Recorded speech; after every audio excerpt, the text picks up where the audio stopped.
So I know I put up a poll about what I was going to do next, and you voted that I talk about the regeneration footage, and here I am breaking the rules. I mean, I suck at following the rules. Okay, actually, that's a shot-by-shot analysis, and it's taking some time. In the meantime, I came across several different edits of the Starbeast, and I thought it might be cool to look over the process we went through to complete the first scene. No, not the pre-credit sequence. I had nothing to do with that. But from the opening shot through to the doctor's introduction, seeing Donna meeting Rose, and finally getting into the cab. And let's allons-y! And perhaps most interesting about it is that there were quite a few changes from script to screen. The editor's cut, director's cut, and final cut have some variety, so I thought I would just talk about that. I'm hindered in what I can show because of copyright, but I'm doing what I can. I had to do a few freeze frames in this and take out a lot of the music, so bear with me through that. What I'm about to show is kind of a hybrid of Will Oswald, the editor's first edit, and my director's cut. Some of it is a lot looser than what I ultimately showed to the producers on my first edit, but I'll explain about that in a bit.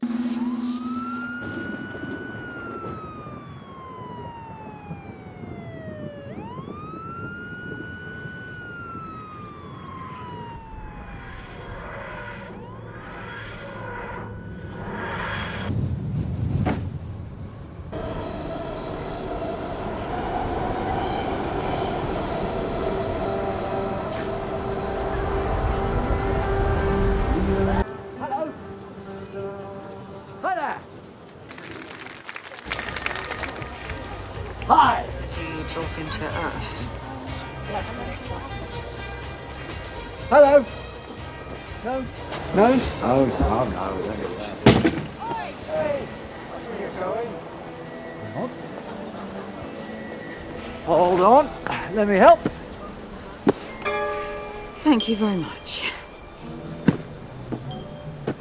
Oi, do you mind?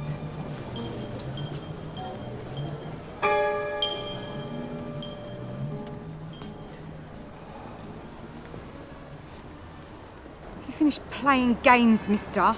This stuff's not mine, it's hers. Oh, where's she gone? Rose! Rose! What? Rose! What? Coming! Sorry, Mum. I had to pop back. I wanted to buy a bag full of eyes. Mum. And a bag full of eyes. She's got this business online. You should spend your evenings doing homework, not fiddling about, sending things to Dubai. Who are you? Oh, yes, sorry. Hello, Rose. So nice to meet you. My name's... Oh my God, what's that? He's not sat this right. I said to him, but he was like, I know better. I said, mate. Mum, there's a plane crashing. Yes, but watch me stack correctly. I don't think that's a plane.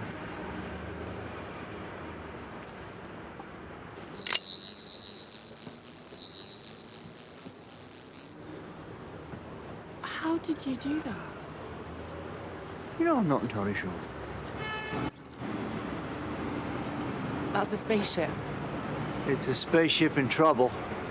Mum, look, it's a spaceship. Yes, there's a spaceship crashing over London right now. You are worse than your great-granddad. Oh! Granddad. Is it? It's gonna crash.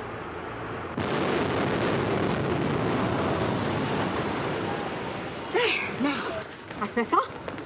Time we were off. Mum, how do you do this? How do you always manage to miss everything? Because I've got better things to do. Nice to meet you, skinny man. Oh, word of advice. You can wear a suit that tight up to the age of 35. And no further. Come on, Rosie. How did you? I just did. Rose! What? Rose! Oh, I give up. Oh, sorry, mate. That's my daughter over there. And my missus. Good, but I need to get north. That explosion just now, something crashed. Can you get me there? Oh, Sat-Nav says they're closing all the roads. Oh, I know some roads, even taxi drivers don't. Grandmaster of the knowledge. That says Grand Mistress. Oh. Catch up. And let's allons-y. Oui, oui, monsieur.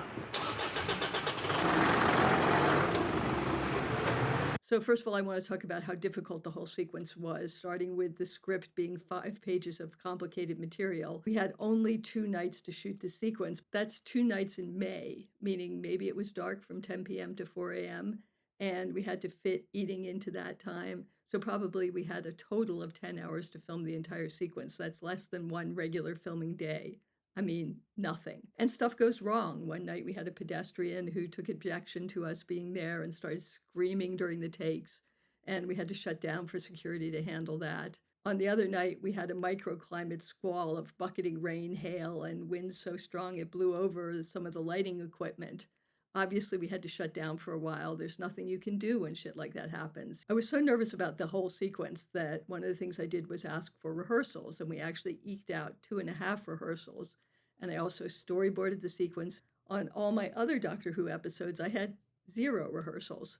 So this was sort of a luxury, and mostly happened because I was there for a long time, because this was the beginning of RTD 2.0 and a full reimagining of the Whoniverse. So when the actors came in for their fittings and to discuss their new looks, I actually had time with them. So you may be wondering what half a rehearsal is. It was purely to work out the boxes. The boxes were our nemesis, the kind of prop thing that can really sink a day if you don't have it worked out in advance. We needed the right number. They needed to be easily stackable, but still manageable, high enough to hide Donna's face, unwieldy enough to inspire the Doctor to go help her, and easily resettable. We did this props rehearsal, and we thought we had it figured out. And then I found these clips of us discussing it over and over again on the other rehearsal days. This is part of the first rehearsal we did in studio before the actors even had their looks worked out. Oi! Do you mind?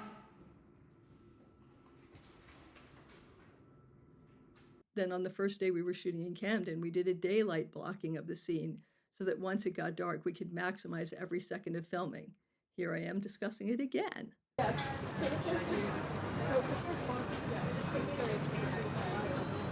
As an aside, these clips really shock me. That's my post-cancer chemo hair growing back, and it's quite a reminder of how ill I had been only 5 months before that.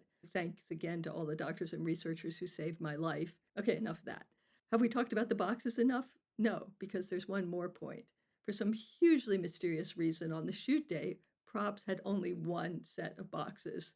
I mean, really? They were cardboard boxes. Obviously, they could get squashed or dropped, or what really happened, which was it rained. Even in the final edit, there's shots where the boxes have rain on them. So, Doctor Who. Here's my director's cut placed against what ended up in the final version.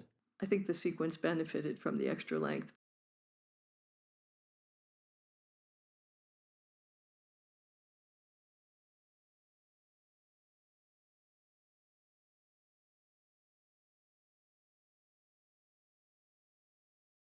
One more digression. Why did we shoot in Camden? I mean, it was a really difficult place to shoot. Nobody liked the COVID pods that were there at that moment. And it was crowded and didn't give us very much space. I think it would have been better to have shot in Covent Garden, more classical and more room, but it was the Queen's Platinum Jubilee. Plat Jube, many areas of central London were off limits. The city was preparing for the event, and we were pushed further away from the best of central London. The location manager suggested Camden. I love Camden, but it's just not that distinctive. One of my favorite shops in London is Cyberdog, which has those amazing robots outside. I really wanted to feature the robots, but also worried that they were too much of a distraction, a Chekhov's gun, false move. Enough with the cardboard boxes. I haven't even touched on any of the major parts of the scene. So let's start with, there were a lot of important introductions in the scene, like meeting the new Rose. I wanted to play the confusion beat on the Doctor, giving the audience time to wonder if they were going to meet Billie Piper, and then have a longer approach for Yasmin so they could also think about who this was. This was cut a little bit tighter in the final edit. I also introduced a new sonic screwdriver, Epic. And it had new abilities. We hadn't worked out the visuals yet, so David Tennant just drew in the sky, and we temped ideas based on his actions, which was kind of backwards. Of course, this whole area was cut out of the final version of the episode, and it's not that it was bad in any way, but there was definitely a worry that the spaceship was in the sky a long time with Donna not noticing, and the whole opening sequence was too long anyway. When I mentioned to editor Will Oswald that we should see what happened if we cut the whole sonic sequence, even though I really wasn't sure if it was going to work, he looked at me a little suspicious. I mean, that's a big lift to the showrunner's script. We were both surprised that it moved the story along so much better. I do miss this one epic rack focus to introduce the sonic. I was scared to show it to RTD in case he took offense to my suggesting such a big edit, but it clearly worked. It left more room for crowd reactions and less room to question the spaceship. That segues us into the conceptual struggle of the trajectory of the spaceship, because it had to be in the air long enough for quite a lot of dialogue, so its height and trajectory needed to make sense. And I filmed the potential trajectory on my phone. I gave it to Painting Practice, who was our previous company, and here's some of the examples that they did for us. We had some typical nerd debates about making it visually believable, but also have the science make some sense, but not to be slave to it. Then, in the realm of a billion questions, the script asked for an explosion when the spaceship crashed, but it couldn't be too big or it wouldn't be believable, and it had to be far enough away but close enough that we saw it, and there was no place to see it from Camden Lock, and it needed to be not so close that it affected where our characters were standing. So the previs was incredibly helpful. I also want to take a moment to talk about the opening shot because we actually had a techno crane for it, which I never got on Doctor Who. We needed it to get high enough to see over the bridges and to see actually into London. So here's the actual shot that we shot. Then, of course, we replaced it with better London shots anyway, but I really like the real shot as well. A quick diversion about music. In the early edits, I temped some what I thought were really cool guitar riffs for the Doctor's introduction. I even tried bell bottoms, which I loved in Baby Driver. But ultimately, Russell wanted a happy, light tone. It sounds to me a little bit like a 1970s advertisement jingle, but it's a choice. I can be wrong. One other thing that changed in the script was that after this scene, when the doctor takes off in the taxi, there was a scene where they get caught in a traffic jam on the North Circular. We had it all worked out how to shoot it and where to shoot it, and I was really bummed when it was cut out. This was purely time and money. We just didn't have enough to include the scene, and it was easily removable. It's true that from many of my shows, things were edited out before we'd even shot them. There are ones all the way back to Nightmare on Elm Street 3 that I still pine for. When I miss something, I really miss it. That's filmmaking reality, and it's still totally amazing. Thank you for listening. Thoughts and comments welcome. Like, subscribe, keep the channel afloat, and thanks for watching.